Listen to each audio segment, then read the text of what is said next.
Ali, allô, alors bienvenue à toi. Ici dans cette nouvelle vidéo, nous allons parler des coûts récupérables dans un plan de gestion. Alors, si tu n'as pas encore entendu parler des coûts récupérables dans un plan de gestion, je t'invite à suivre cette vidéo jusqu'à la fin. Nous allons aller de manière concrète dans chaque élément, comment ça se passe et comment tu peux même faire pour récupérer cela. Et surtout t'informer et te donner des astuces de plusieurs investisseurs immobiliers. Alors on se retrouve juste après le générique.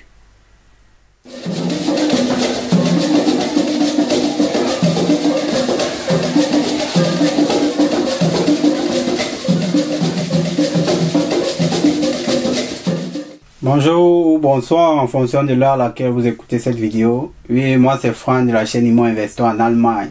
Alors dans cette chaîne nous parlons des thématiques immobilières en Allemagne et surtout même des impôts, des risques liés à l'investissement immobilier en Allemagne. Alors si tu es intéressé par cette thématique là, je t'invite simplement à t'abonner à la chaîne et surtout à partager à tous ceux-là que ça peut intéresser. Car comme on le dit dans la chaîne, l'information c'est la clé. Alors bienvenue dans la communauté de ceux-là qui investissent et qui veulent investir en Allemagne.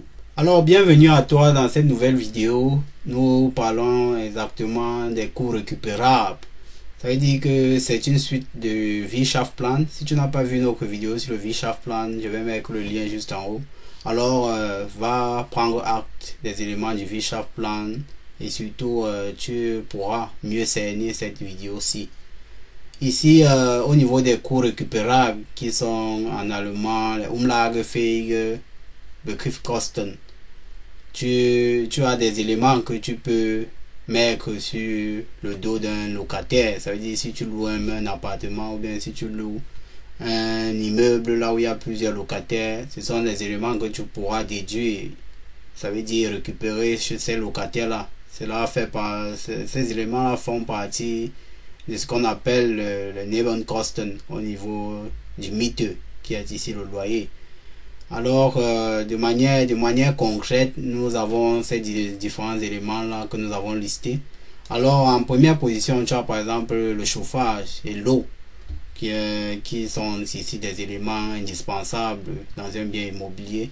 Ça veut dire que dans les Nebenkosten d'un appartement, quand on met le montant pauschal, tu as déjà ces éléments là qui sont listés à l'intérieur. Ça veut dire que tu évalues, si tu as un immeuble, tu évalues ces différents éléments là et tu estimes à peu près combien un individu peut consommer en eau ou en chauffage, et c'est ça que tu mets et tu calcules de manière pauschale.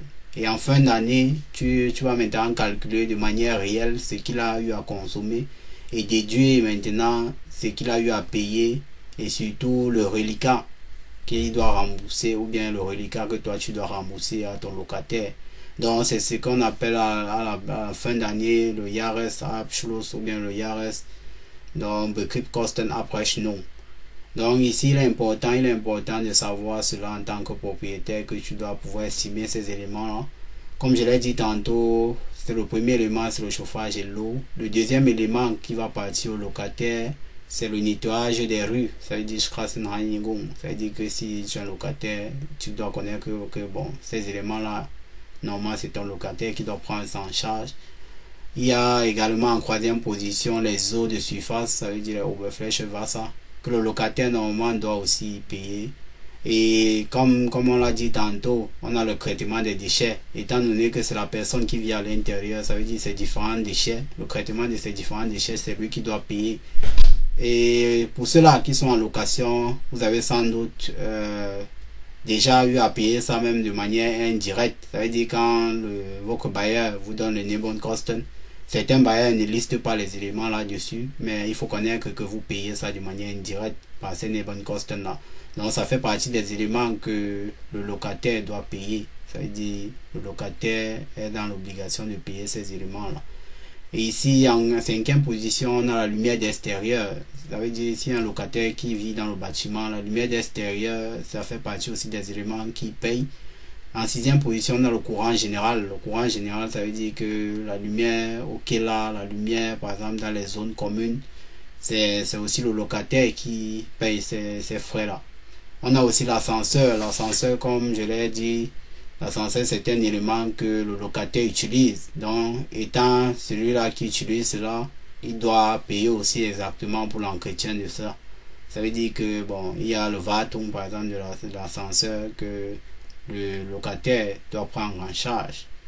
Et en 8e position, nous avons le surintendant d'immeuble, Hausmeister. Le Hausmeister, c'est celui-là qui gère, qui entretient l'immeuble. Ça veut dire, par exemple, il tond le gazon et il fait certaines petites réparations dans les différents appartements. Alors, le locataire aussi est celui-là qui paye les frais là. Maintenant, vous avez aussi exactement en 9e position l'entretien extérieur, espace vert, comme je l'ai dit tantôt, que le Hausmeister parfois fait. Ça fait toujours partie des éléments que vous pouvez mettre sur le locataire. En 10e position, nous avons le nettoyage de la maison. Le nettoyage de la maison, ça veut dire Hausreinigung. S'il y a par exemple un service de nettoyage, par exemple, on va prendre l'exemple par exemple du couloir. Parfois, il y a certains immeubles où il y a un service de nettoyage sur le couloir.